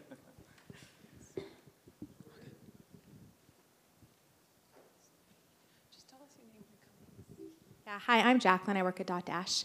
My question actually is related to the ad tech angle. How are you guys navigating the technical implementations of all the, site speed issues or maybe eating up user data? Do you only serve certain digital videos on Wi-Fi? If someone's on mobile, how are you guys navigating that? Are you navigating that? Yeah, I mean, we don't have that issue as much because most of our engagement doesn't happen actually on Tastemade.com. It happens on partner platforms. We had a huge problem with that and rebuilt our entire platform from the ground up. In the process, literally turned off all ads on our Ono because the inventory was terrible. The ads were crashing the player. It was just a bad experience, and it was affecting traffic. We relaunched our entire platform, our .com and our mobile apps in April, and are only just getting back to turning back on ads. And our focus, more than anything, is just getting the right demand. Not trying to go nuts and sell super cheap stuff just to make sure there's ads in there. We're really focused on like house ads and relevant content, and then talking to various demand partners who we know are going to give us high quality stuff that ideally is not going to have that problem. If the problem still persists, then we know we have an ad tech issue. But for today, we know that our problem is just getting the right demand. And I would say listen to your audience. That's what we've been doing. So both on Newsy as well as our local brands. So we have these consumer audience panels, and we ask them what we're doing well and what we're not doing well. And like on our local brands, which is our 26 news sites, we heard Google Consumer. I can't say that. Google Consumer Surveys. Why can't I say that? Was the #1 most complained about, I guess, piece of ad tech or whatever you want to call it there. So we just eliminated them. It's $50,000 a month, a little over $500,000 a year, but way too much friction. And we've been really focused this year on reducing the friction. For a number of years, we were like kind of loading it up. Oh, isn't that nice to have 45, 50, 60% year-over-year growth? But it was on the backs of our consumers and our audiences, and so we realized that it's time to kind of get honest with them. And so we're trying to create a much more enjoyable experience and try to keep people on the site longer. But so ad tech, I know we went all header, and that sped things up a little bit. We eliminated partners that we saw lag, and so we're actually measuring those. For video ad serving, we've been working, we've got a team that spends most of their time on video, whether it's CTV or whether it's on pre-roll, and we're really working to improve the speed on all that and the partners. We've really eliminated partners. We took Teads and any of that outstream off. It just adds too much latency. So that's what we've been doing, and just trying to make a better experience overall. I have a question about discovery and recidivism on OTT. Now, I'm a longtime OTT user, and and I love the platform, but it makes me skeptical about the ability for brands to build consistent, sustainable audiences. TV traditionally devotes a third of its ad inventory to promoting itself. It reminds people we're here, come back. OTT doesn't seem to have those mechanisms, plus it has an app-based interface that seems to almost dissuade you from remembering who's there. So how are you dealing with that? How are you actually building audiences in an interface in a platform like this? We have a pretty healthy marketing budget, I'll tell you that, and we are continually investing in downloads. We're paying basically to continue to build audience, but so we're looking at what the lifetime value of a customer is, how long they're there.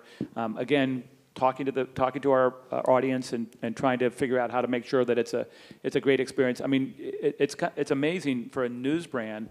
We have people that are evangelists for the brand, and they're almost like brand influencers. We haven't hired them, we haven't asked them to do it, but they just really believe in the brand.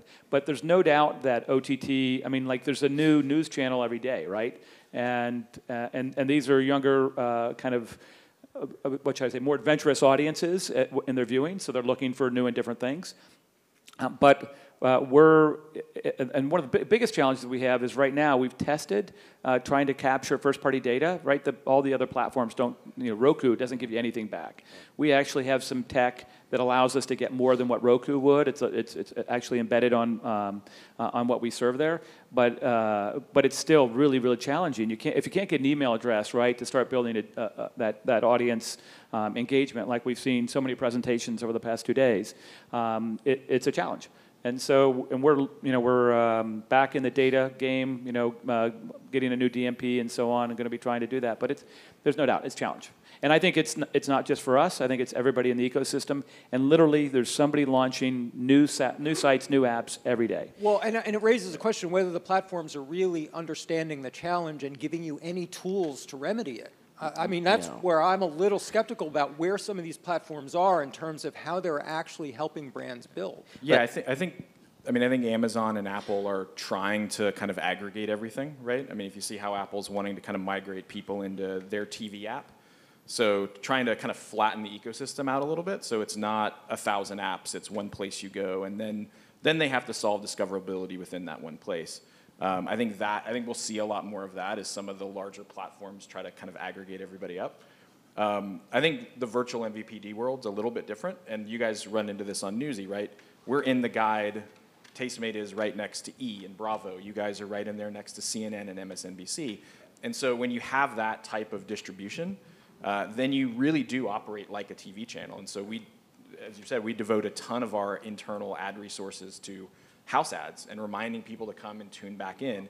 And when you're in that type of ecosystem, it's a lot easier for people to find you repeatedly. Are you advertising on rival channels? No, that's just literally us doing promos for, hey, tune back in at 8 p.m. tonight for this show. For us, I mean, I don't want to just skip over just the marketing piece of it, because it's not just, hey, we're going to blast a bunch of marketing.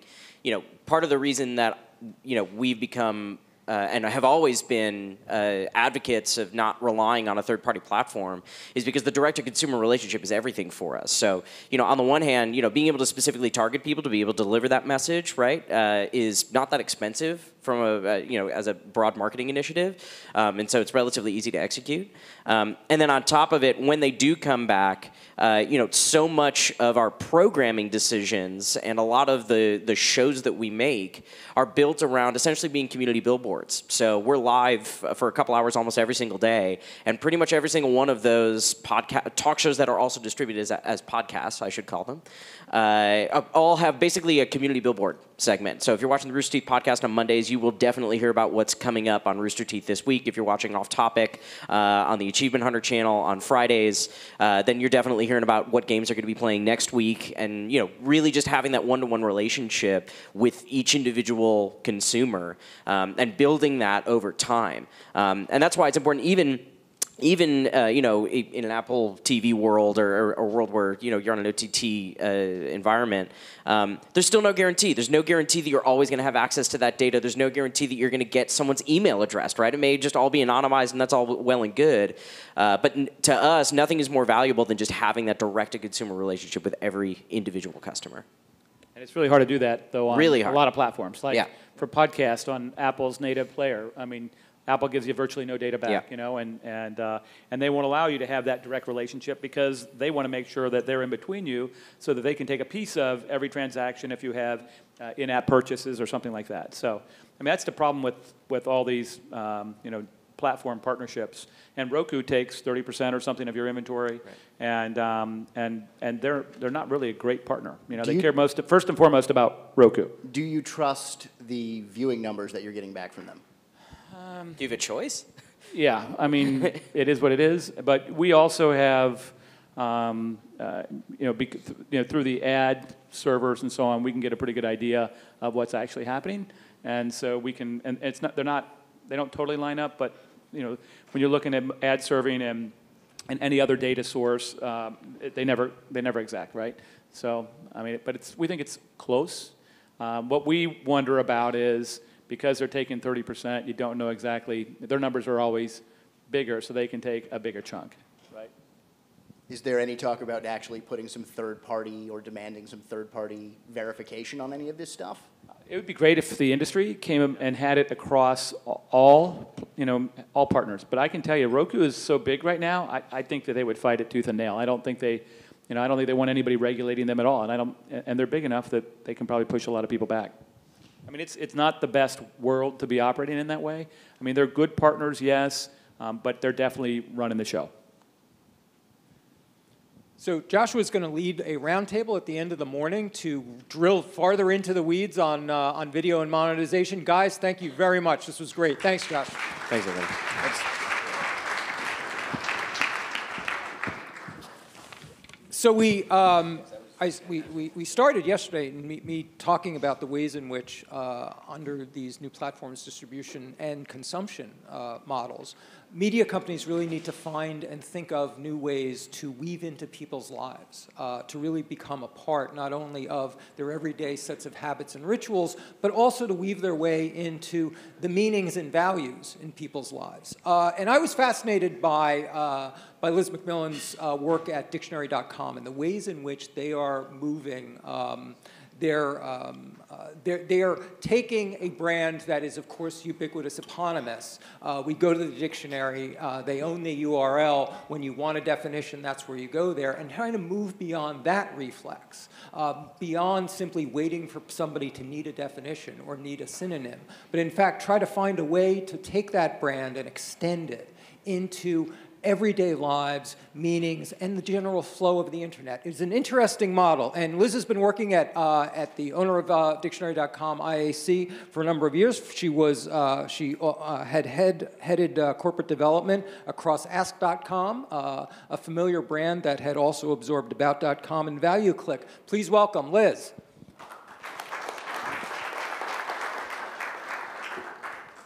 Good morning. So I'm going to cheat and use notes because I was given like a tight 15 minutes and I want to make sure I don't miss anything. So jumping right in, consumers are making choices based on the values of a company. I think this is really important for us to be mindful of.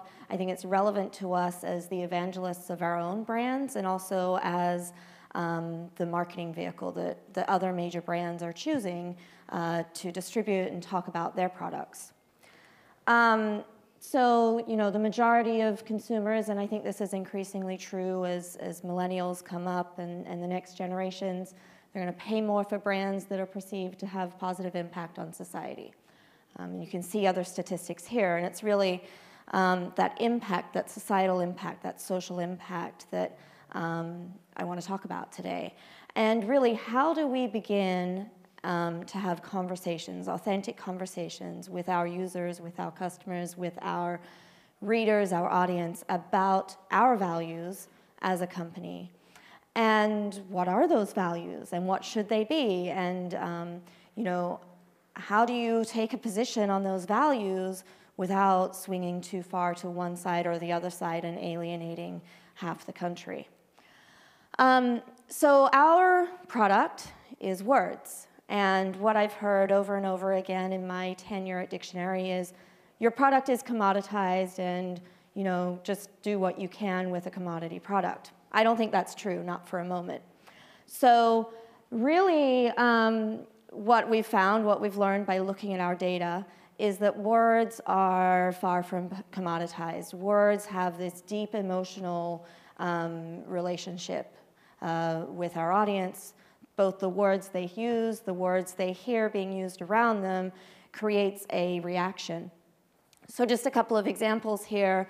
The thing that we've seen in our data over and over again that is so compelling, that has really given me great conviction about that, is trends. So misogyny being a great example, when the Me Too movement emerged at the end of last year, we saw just these massive spikes in lookups of the word misogyny. It's kind of sometimes very serious. It's also sometimes very fun. So when Beyonce and Jay-Z named one of their children Rumi, people had to run to the internet to look up, what does Rumi mean? And we don't actually have a definition for that word, but we could see that people were curious. So, you know, we actually exist as a brand, as a company. Our product exists right at the intersection of those social moments, those social and cultural moments where people are trying to find meaning. They're not coming to us just to look up the definition of a word. They're coming to us and they depend on us and the authority we have to understand the meaning in a context of an event or a moment or something that matters to them. I was talking to someone at dinner last night and I gave the example of our top 10 lookups are words like love, happiness, beautiful, helpful, angry, sad. And it's like, well, don't you know what those mean? Don't you know the definition of those words? Why are you coming here to a dictionary to look those up? Sorry, I gotta make sure I hit everything.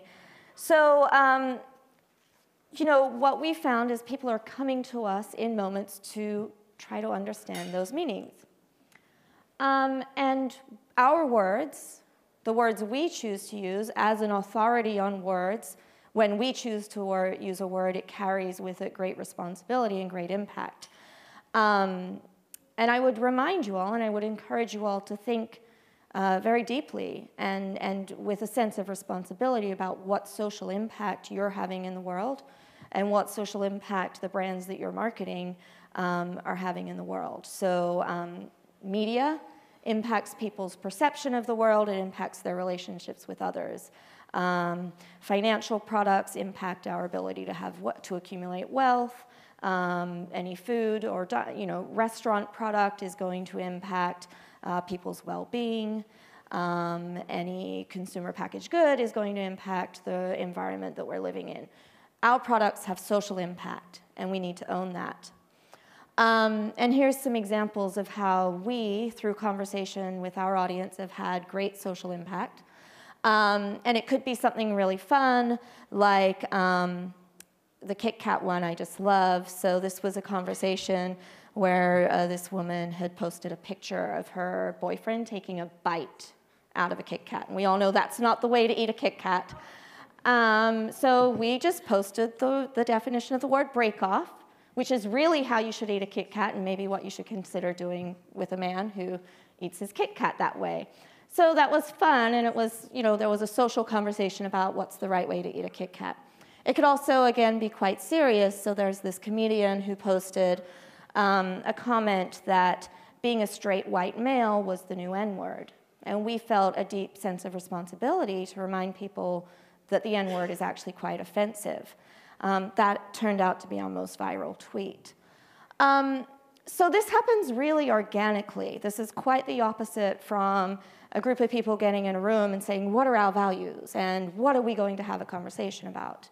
This is really us seeing where our audience is engaging, what they're engaging about, and really following their lead and being willing to take a stand and reflect something that we have authority and that we have subject matter expertise on, and reflecting that back to them.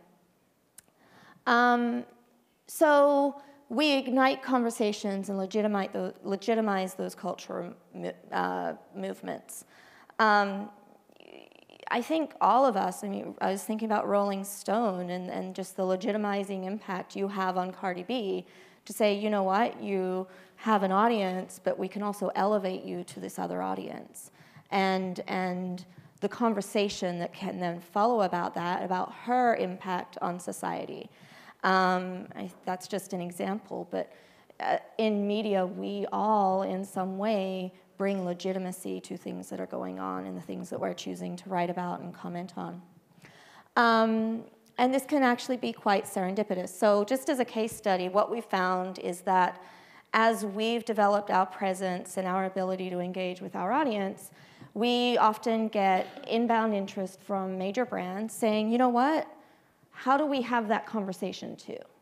How do we take this notion of a word that can really crystallize a moment, a person, a brand, a product in what that word means to people? So this is just a little case study of some work we did with Adidas and a very serendipitous moment. So is there any basketball fans in the room? Okay, a couple. Does anyone know who Donovan Mitchell is? Because this was an education for me. So there was this controversy last year around the Rookie of the Year nominations, and Donovan Mitchell was an amazing player. There was this other amazing player, Ben Simmons. They were both nominated. There was controversy over who was really a rookie.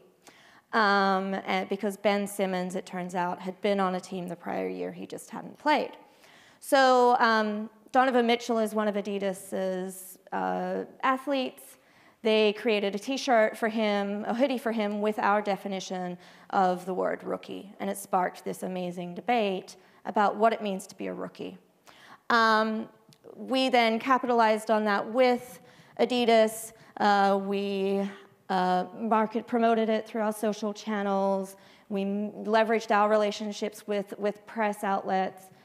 They produced T-shirts, which they then sold. It became the fastest selling T-shirt that the basketball division had ever sold. And all in all, we generated 91 million of impressions that elevated their brand, that elevated Donovan Mitchell, and really elevated us by association with this conversation. So that was fun, and we're doing more work like that. So finally, what was my last note? I'm impressed I got this far. So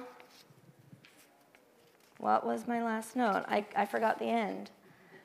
So how did we do this? It was actually really quite simple. There's 2 people on my team who I trust. I trust all of my team, but 2 people who I trusted with this exercise. Shit.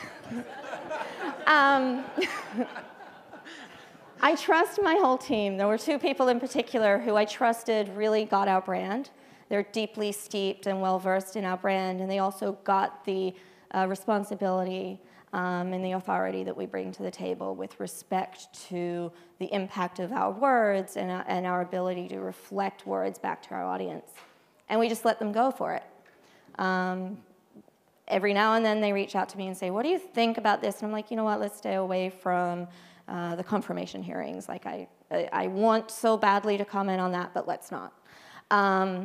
But for the most part, they have free reign, and the reason it works is because they're just reacting to things that our consumers are already talking about. And I think it works because I would want to say maybe 10 times over the course of the last 2 days, someone has said to me, oh my God, I love your Twitter feed.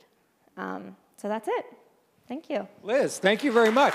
We have time for a couple of questions. If anybody has a question of Liz about how she's executing this and the 2 people that she trusts. I'm kidding. Are you getting any negative feedback from other advertisers? Is there any pushback? Because we were just, Tom from Scripps was just talking about the benefits of being neutral and middle of the road when it came to advertising.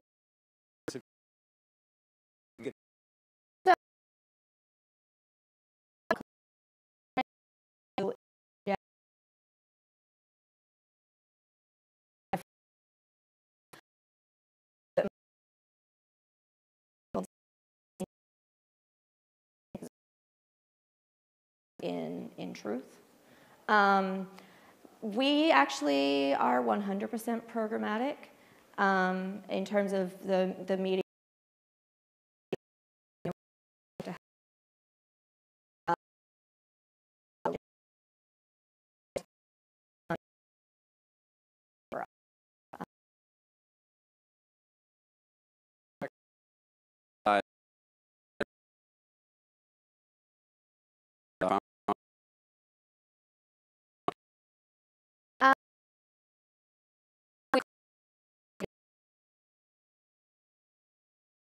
Really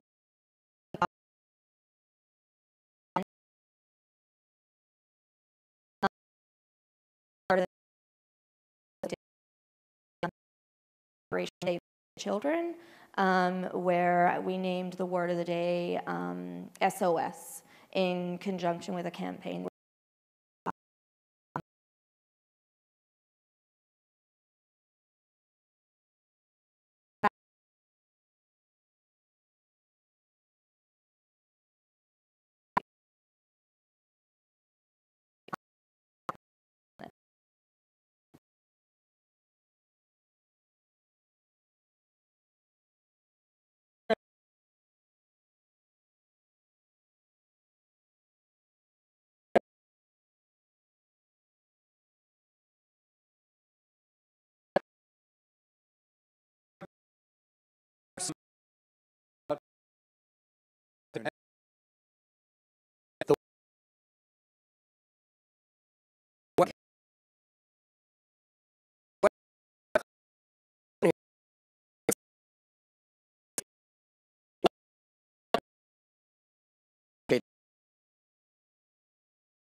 Throwing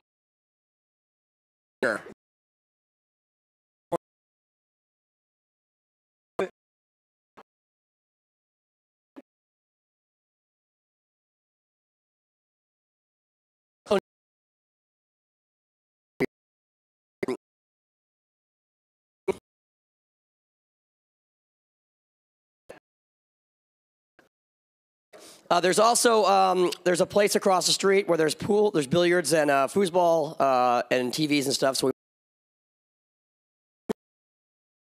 we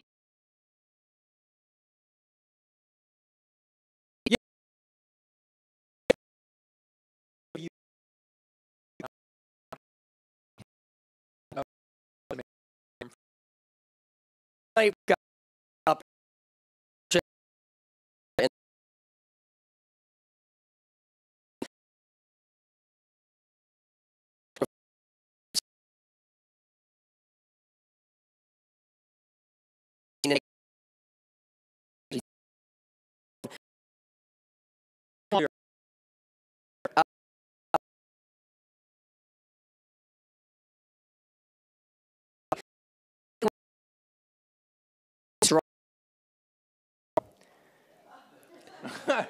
her mom was in a jam. Oh.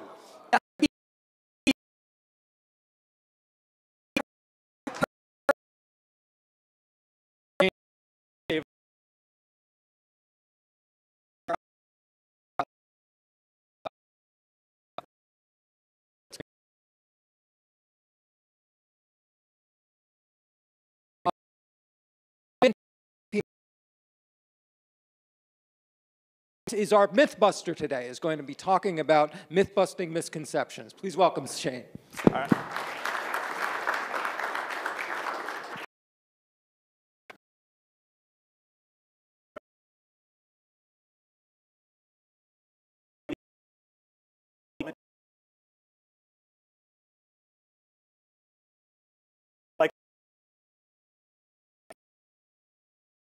And before I do that, though, I'm going to lead off with a good old truism. Bad data equals bad results. So this is our with the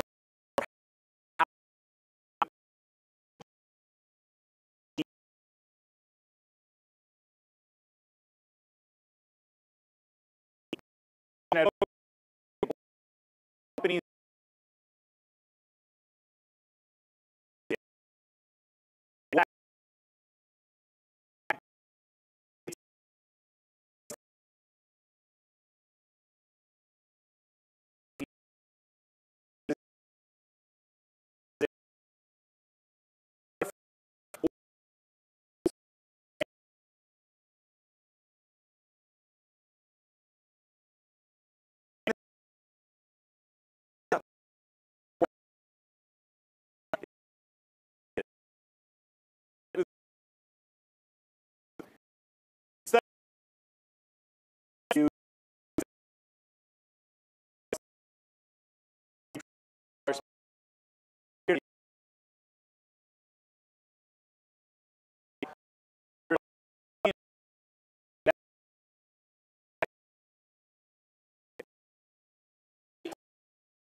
the first myth I want to tackle today is the myth that's emerged that consumers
like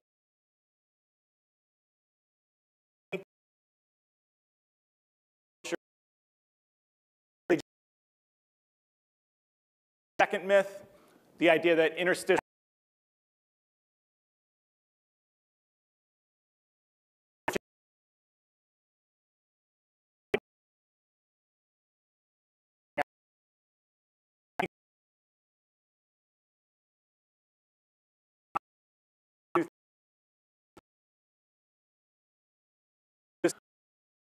the format, it pays considerably higher. On our mediation network, we see about 13x.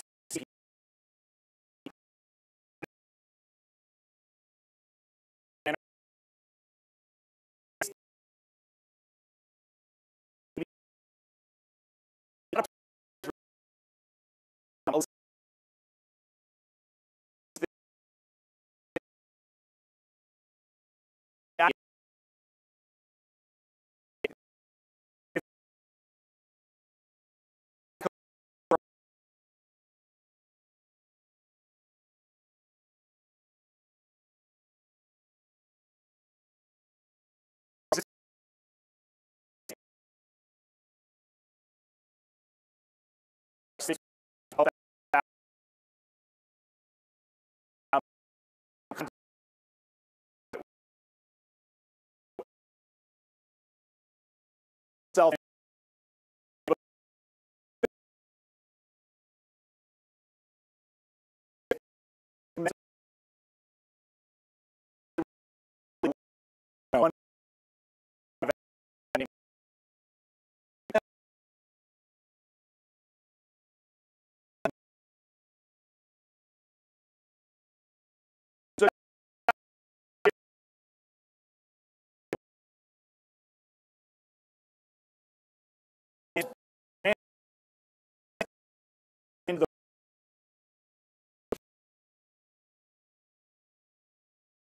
I am